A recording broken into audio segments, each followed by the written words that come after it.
제가 우리 고려대학교 교우회 그리고 원래 강좌 위원회 분들한테 감사를 드립니다. 저도 고려대학하고 약간 관계가 있습니다.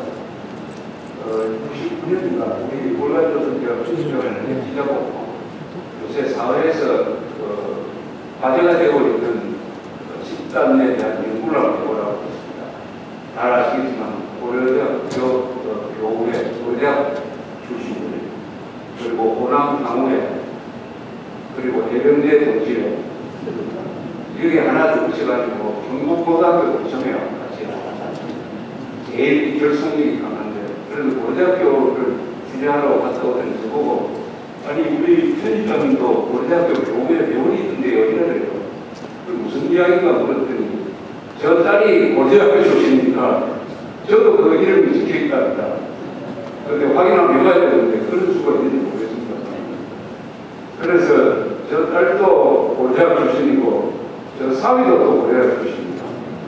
그래서 교우회 고려대학하고 이렇게 인연이 생긴 것 같습니다.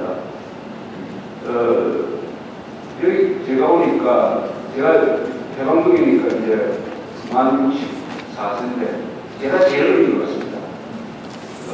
60대가 그게 애국운동 현장에 강연장에 가보면 제일 어리죠. 교류가 70대고 상당수의 80대가 넘습니다. 또 드문하게 90대도 없어요.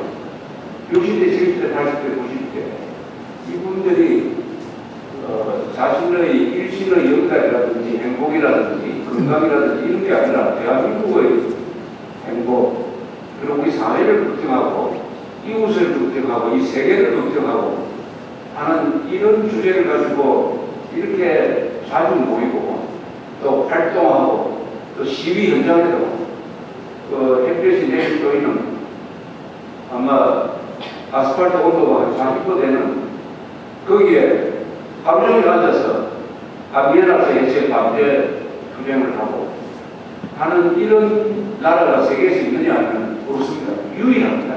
이 지구상에서 60대 이상의 기성세대가 애국투쟁하는 나라, 또 이런 식으로 하는 나라, 세계에서 유일합니다. 미국에서는 그런 생성도 없고 아마 필요도 없을 거예요. 일본에서도 그런 거 안 합니다. 그렇게 본다면은 60대, 70대, 80대, 90대, 우리가 기성세대라고 하는 이분들은 젊었을 때는 이분들이 아니죠. 여러분들이지만 젊었을 때는 조국을 위해서 피를 흘리고 또 산업화를 위해서 땀 흘리고 또 민주화를 위해서 눈물을 흘리고 해서 피와 땀과 눈물로 오늘날 대한민국을 만든 분인데 그렇다면은 후배 세대로부터 휴황을 받으면서 우리 민족사회의 가장 위대한 세대다. 가장 일을 많이 한 세대다. 또 그것을 평화 시기에 만들어낸 것이 아니라 전쟁의 시기에 이 분단과 이념 갈등의 시기에 대통령이 총 맞아주고 망명하고 뒤집어지고 학생운동, 학생혁명 그리고 군사 쿠데타 이게 뒤죽박죽이 되는 이런 격동의 시기에 피와 땀과 눈물을 쏟아부어가지고 세계 유수의 강대국입니다. 한국을 감소운동을 하는 사람들이 참 거의 프랑스, 영국 수준의 나라로 가는 나라를 만들어낸 이 세대가 편안하게 살아야 되는데 오히려 더 걱정을 하고 있습니다. 그런데 미래를 더 오래 살아야 될 이 미래 세대의 주인공은 또 상당히 다른 행동을 하고 있어요. 그런 점에서 한국은 정말 재미있는 나라입니다. 일본과 한국을 비교하면 일본은 재미없는 천국이고 한국은 재미있는 지옥이라고 하는데 좀 과장이지만 지옥은 아니지만은 어쨌든 재미없는 천국보다는 재미있는 지옥인 한국에서 산다는 것이 짜릿한 여러 가지 흥분을 주는 것이라고 생각합니다. 대한민국의 적과 성질하는 아주 살벌한, 어떻게 보면 살벌한 주제를 가지고 제가 말씀드리게 된 것은 대한민국의 현실이 바로 적과 동지를 구분하면서 살아야 된다. 바로 그런 환경 속에서 살고 있기 때문입니다. 무슨 말씀이냐면 우리는 지금 다 아시겠지만 아직도 전쟁 중입니다.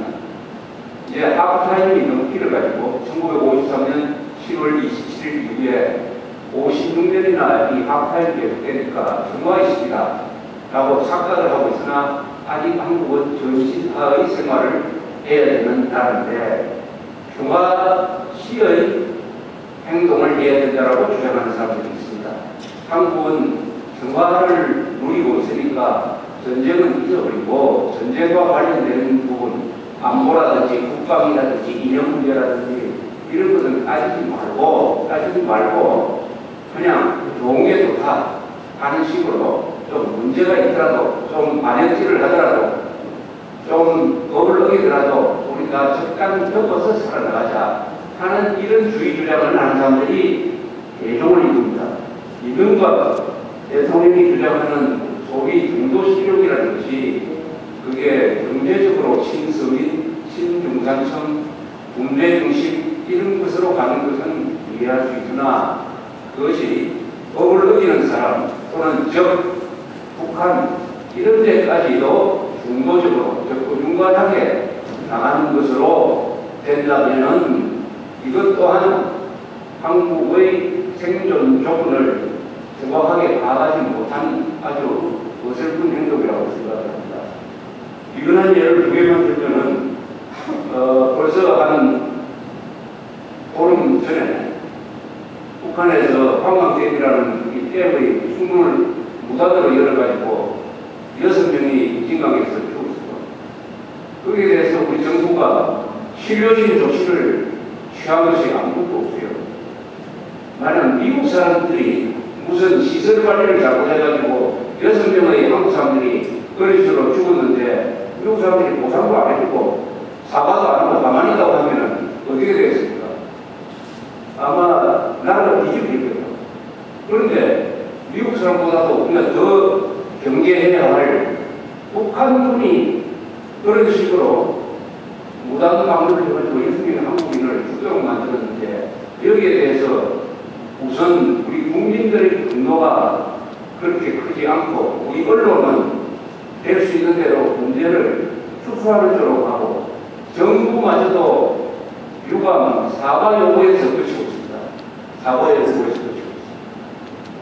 요 상황이 한국의 위기죠. 요 상황 하나가 여러 가지 분석 자료를 제공을 합니다. 첫째, 우리가 그럼 보고를 해야 되는데 보고 수단이 없느냐? 이런 일이 일어나면은 당연히 예상을 요구해야죠. 사과 요구해가지고 북한이 사과를 한다는 데 그게 무슨 의미가 있습니까? 북한은 한 번도 약속을 지킨 적이 없고 사과 유감 표명 그것은 금방 잊어버리니까 무슨 의미 조각입니다. 그래서 북한으로 하여금 반드시 예상을 하도록 해야 된다. 예상은 어떻게 하느냐? 6명이 죽었으니까 1인당 한 1,000만 $씩 최소한 6,000만 $는 내라.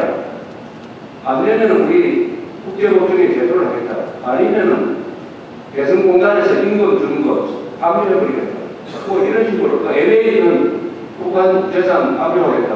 얼마든지 하겠어요. 그리고 듣지 않으면은 우리도 대응 조치를 취하겠다. 북한이 제일 아프게 생각하는 대응 조치가 두 가지가 있습니다. 뭐냐? 지금 휴전선에 걸쳐서 대북 방송을 안 하고 있어요. 휴전선에 부대 갔다 오신 분들 생생하게 기억하시겠습니까? 휴전선에 마이크 갖다 대놓고 전광판 갖다 대놓고 북한을 향해서 방송하는 이 대북 방송을 2004년부터 중단시켰습니다. 노무현 정부 때. 이것은 김정일이가 제일 골치 아프게 생각하는 것이 휴전선의 대북 방송입니다. 왜냐? 그것을 듣는 북한의 병사들이 한 70만 명의 가령 시청자를 가진 70만 명의 시청자를 가진 방송이에요. 이게 얼마나 효과가 있습니까?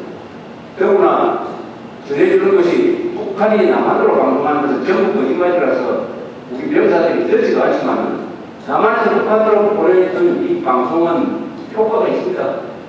절대 북한 사람들이 알 수 없는 이야기를 막 전해주고 어떤 데는 월드컵 같은 거 중계방송을 해가지고 한국 팀이 골을 넣으면은